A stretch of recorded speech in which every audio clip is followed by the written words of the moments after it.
A very warm welcome and thank you for joining me again to Crosspoint. Today I want us to focus on geopolitical campus, or what I would really want to consider as global discourses that are really necessary to engage for us, certainly as national societies.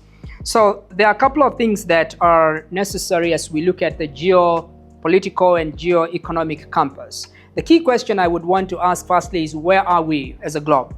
Where are we as a society in terms of geopolitical relations, in terms of our dialogue, our conversation, our ideas? And I hope that in our conversation today, some of those questions might be answered. In any given society, we get to a point where, and this is an historical process or procedure or sequence, where because of the forces of competition and politics and military power, ultimately you have an hegemony. You have an empire. You have a country that is much more powerful, much stronger than other countries. And that's been the case going all the way back to the Spanish Empire and to the British Empire, and then of course to the United States at the moment. So the question now is, what is going on with the United States? And I want to pick up some of those questions because it is the current hegemony, the current power that has the strongest military power in the world, that has really been a world police for the last 70 years, at least from Second World War end moving forward. And the post-World War II agenda for the US has been to dominate, and it's been very clear, whether it's aid policies, whether it's military control and military bases around the continent, and whether it's trade. The US has dominated for the most part of the last century, the last half of the last century, rightly so, all the way to the Berlin Wall.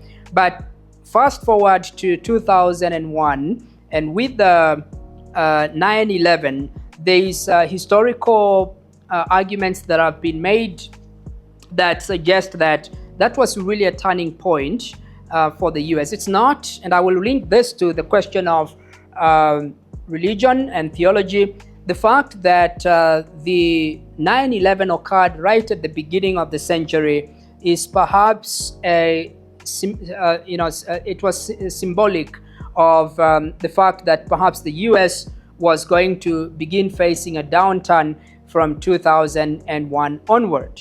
And if you look at the impact that 9/11 had on the US, of course there was a pushback from the US in terms of the war in Iraq, and engaging now, perhaps being much more on the edge to defend itself. But the US was clearly from 2001 on the defensive.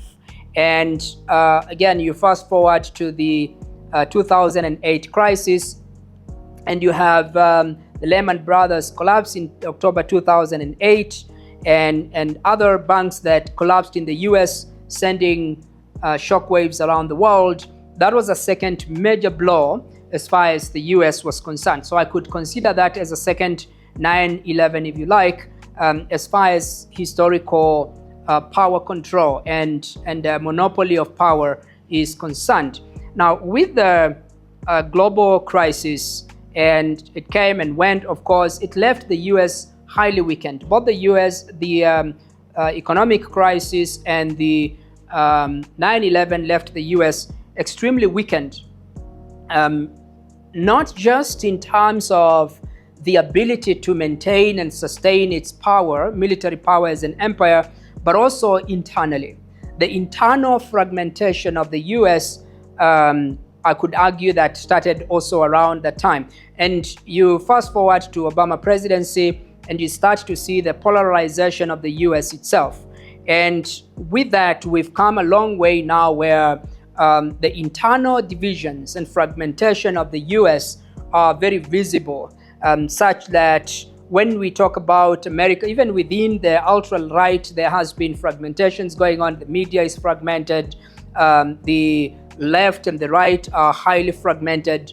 So if you look at that internal fragmentation of empire, you begin to see that if this was the world police, then something needs to change. The question is, with the internal fragmentation, my theory is that Donald Trump was perhaps the second president. I do think that President Obama was the first president who presided over a fragmenting United States and the beginning of the collapse of the empire. Not because it was his intention to do so, but because the era that he came to power, where with his utopian philosophy of change and a post-racial society, the impact of that kind of philosophy was the backlash, and the backlash was what produced Donald Trump, of course, as we know.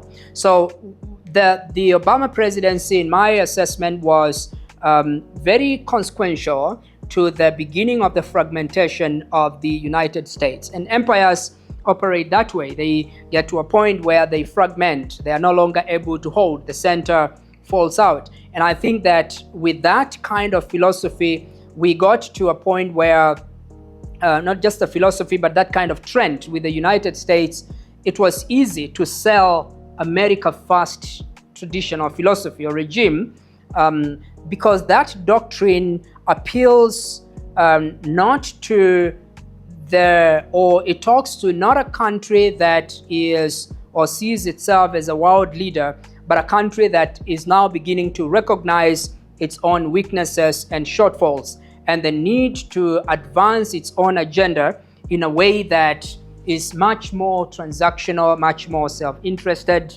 and with that, I think it's where we are today. The consequence of that has been very transactional geopolitics, certainly coming from White House. And we've seen whether it's tariffs, whether it's the question of migration.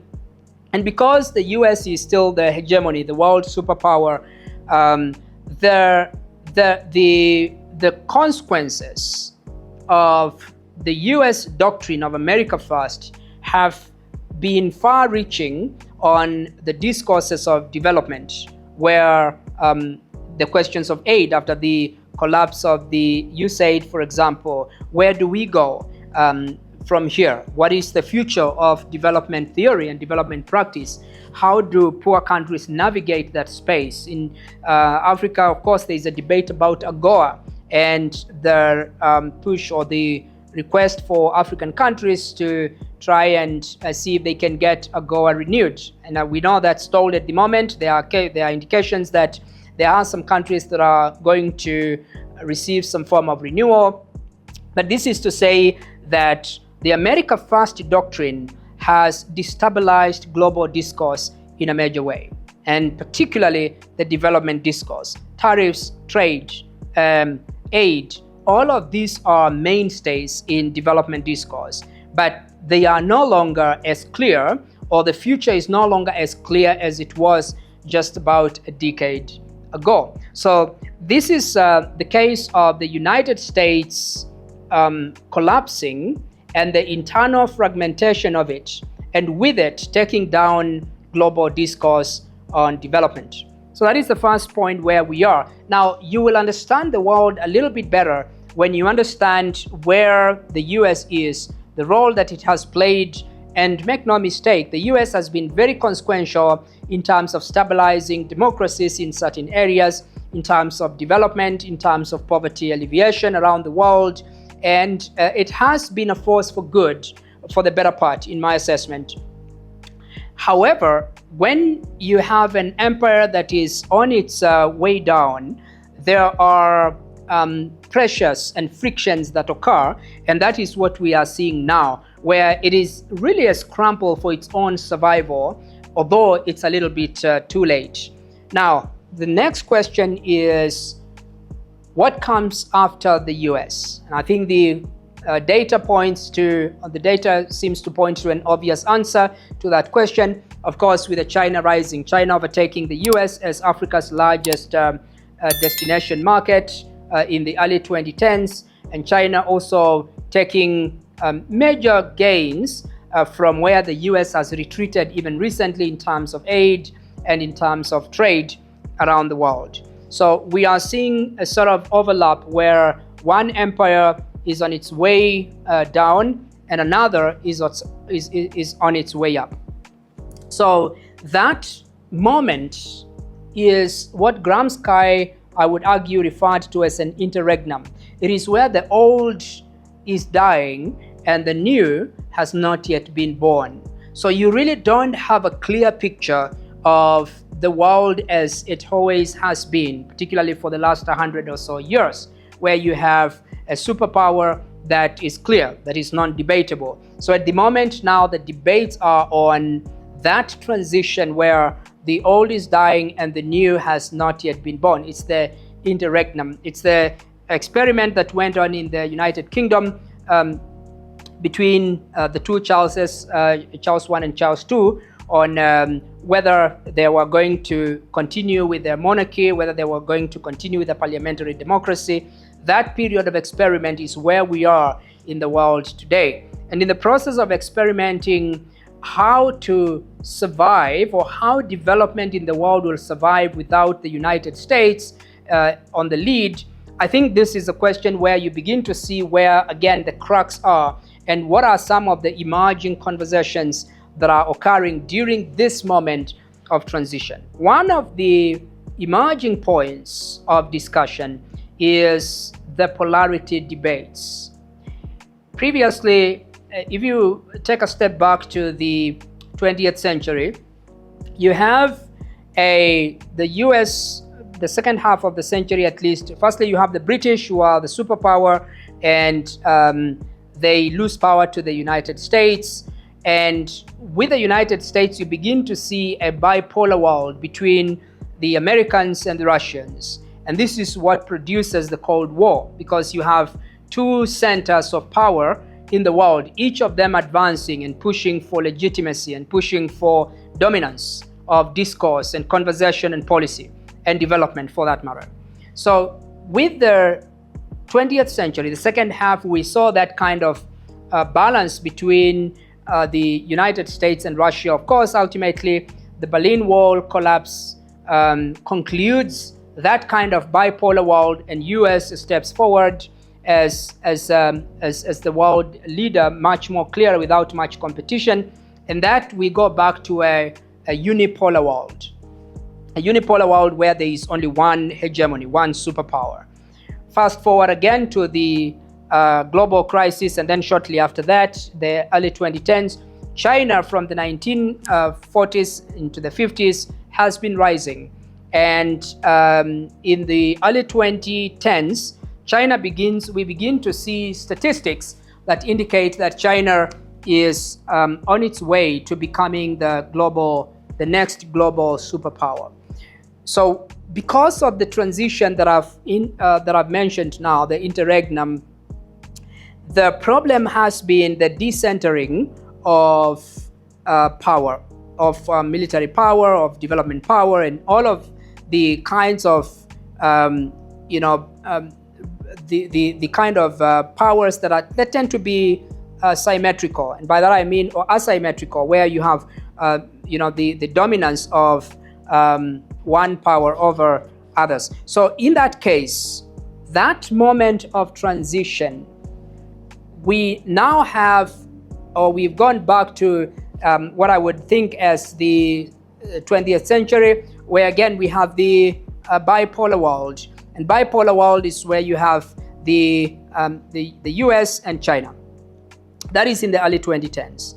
Fast forward and you begin to see the rise of Global South. And the voices that are emerging from Global South are interesting, because you have the BRICS that are advancing and arguing that they need to have their currency, they need to have their equivalent of the World Bank, and other kinds of policy advances that the BRICS, the BRICS Plus, in fact, not just BRICS, become an alternative to the West or the Western institutions.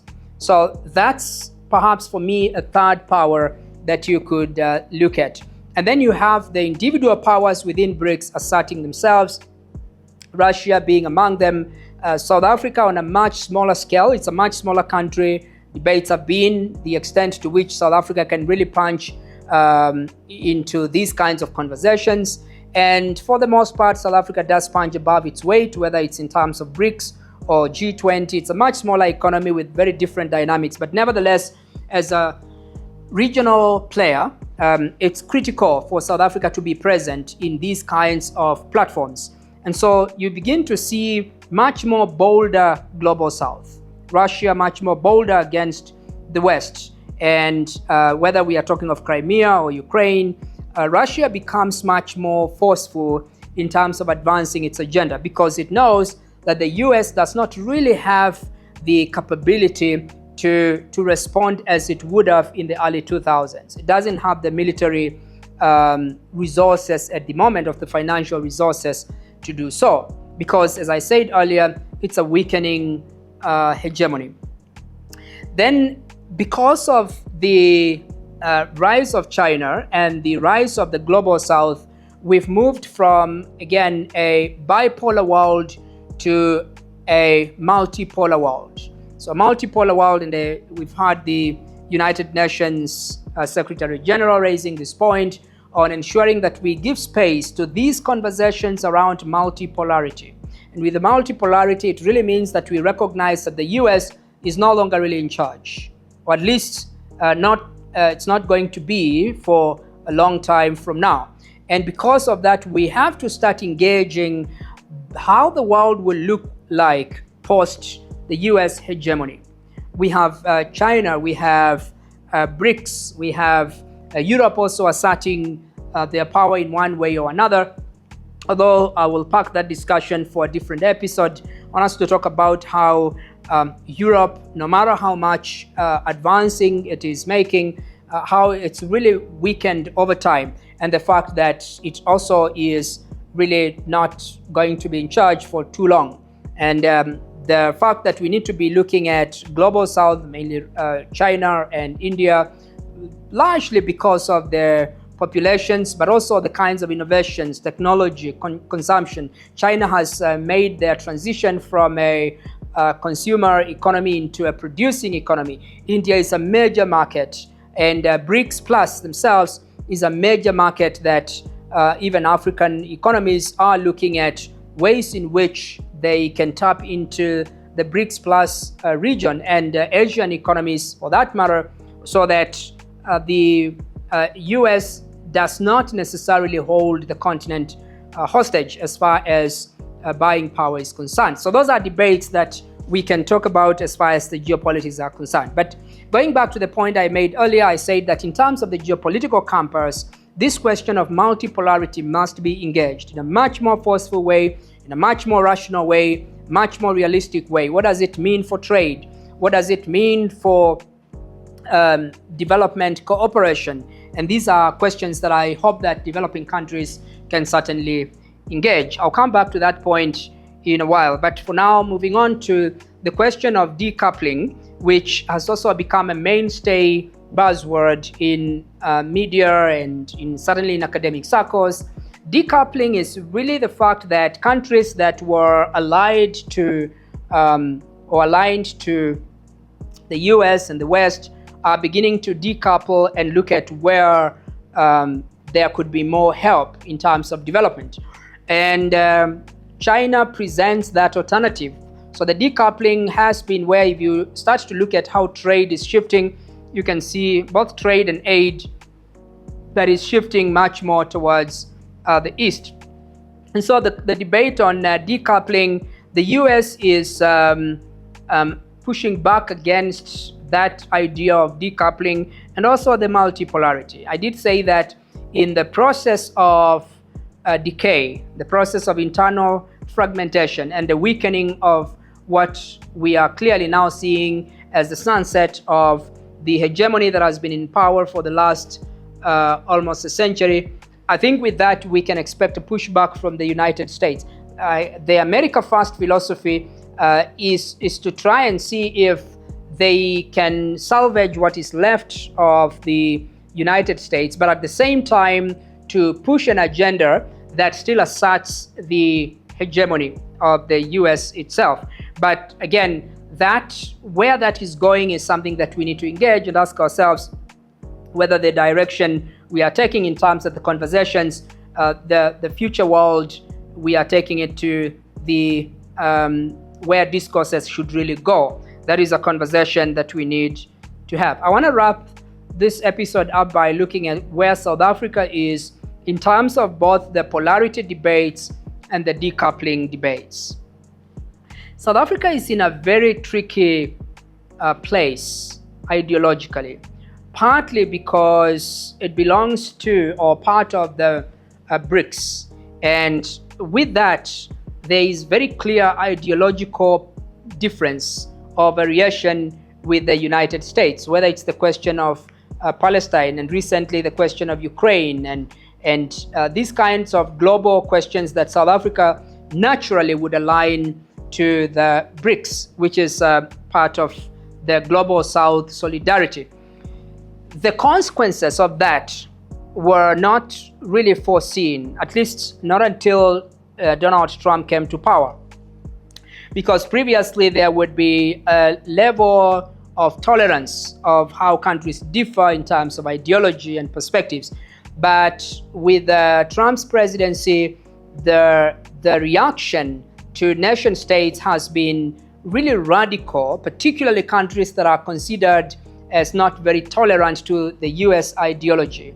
And South Africa finds itself on those crosswinds, which is why I think, in my assessment, this whole notion and debate on white South Africans being taken on to the United States as refugees when all other migrants, particularly migrants of color, are really being kicked out of the United States.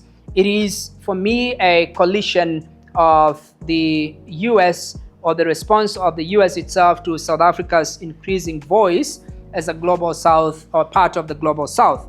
So that needs to be seen in that context. And then you also have the G20, which South Africa, I think there is sufficient credibility and legitimacy of the argument that South Africa did really well. Although, let me talk to that briefly, as I will still talk to the decoupling and how South Africa fits in there. But in that terms of G20, one of the missing debates, and I think that we have a basic way or lenses of looking at the success of the G20, we really have to ask ourselves, what criteria do we use to measure the success of G20?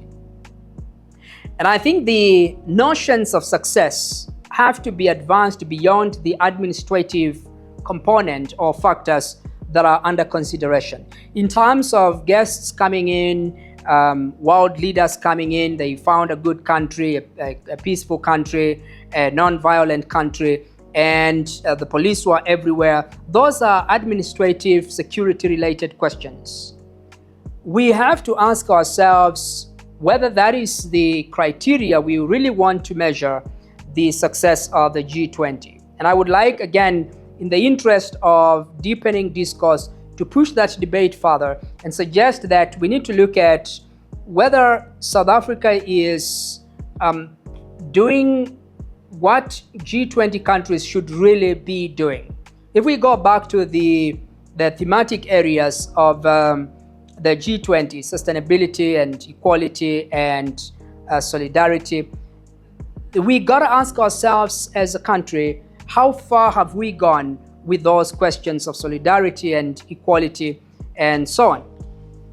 The answer to that question is not very clear.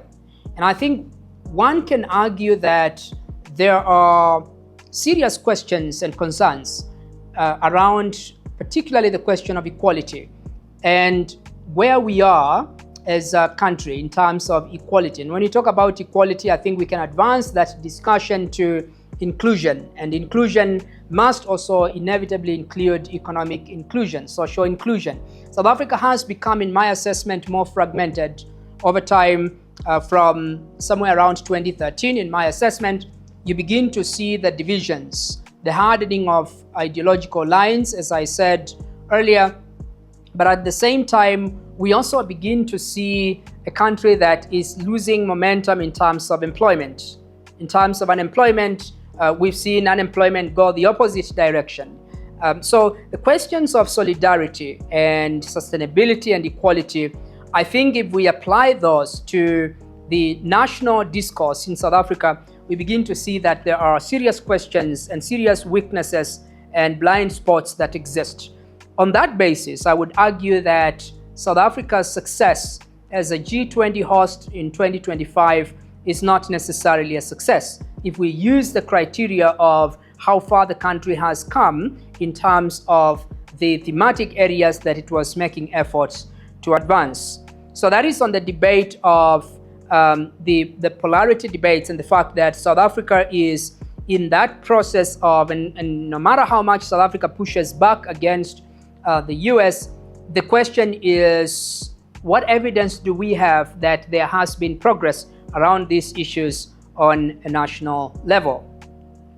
Then the question of decoupling, I spoke about that briefly, and I want to just elaborate on that briefly. So the question of decoupling in South Africa has been much more cautious, much more circumspect in terms of decoupling with the US, which is why we saw the president and his entourage going to the US to try and persuade the US that there is no genocide in South Africa. The Department of Trade and Industry has also been making efforts to see if the AGOA can be extended. So those are discussions that South Africa hopes that can be advanced while at the same time maintaining its voice as part of the Global South Emerging Voices. That is a very difficult balance to maintain, because of the nature of the Trump administration, which is largely transactional, which looks for loyalty on the basis of the voices, the discourses, ideologies, and all of those kinds of discourses. They really need to align with the US for the US to advance or to meet South Africa halfway in terms of South Africa's interests. And I think that there is, in my assessment, ways in which South Africa can try and see how those pressures can be balanced. But at the moment, in my assessment, I think South Africa is not doing a very good job in terms of balancing those forces, not least because in the final analysis, there has to be a sense of leadership, that not just political leadership, but leadership across the board in the civil society, in the private sector, in government, and a much more bolder leadership that looks at, if we don't have a market in the US, we look at a different market.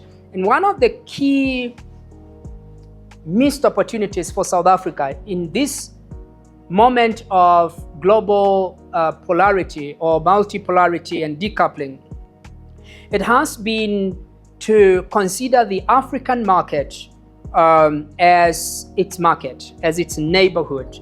South Africa has done a poor job in that. The Americans, the Europeans, the Chinese, everybody is coming into the continent, into Africa, whether for minerals, whether for trade, whether for construction and infrastructure. South African engineers should have really taken up this infrastructure, large infrastructure projects going on around the country, the continent. The question of entrepreneurship, the question of consumption, production of consumption goods, and all of that. South Africa could have taken up that opportunity. But you have those who come from outside of the continent to maximize on their profits in the continent, when South Africa is not really taking up that role. So I think that is one of the major missed opportunities. As a matter of fact, the debate now is on whether Africans are welcome in South Africa, whether South Africa is really integrated with the rest of the continent. Those are not discussions we should be having in a time when there is the largest free trade market possible in the continent, with an emerging middle class around the continent that provides enormous consumption power, disposable income, with the countries that are growing at about 5%, and looking at how South Africa can harness that kind of market. So I think that even with the alignment with the BRICS, of which most African countries are not in BRICS, South Africa fails to recognize the opportunities on its doorstep. And I hope that That is one of the conversations we can have about entrepreneurship and opportunities that exist around the continent. Thank you so much for having me, and I hope that we can pick up this discussion further. My name is Jason, and thank you so much for joining us on this episode.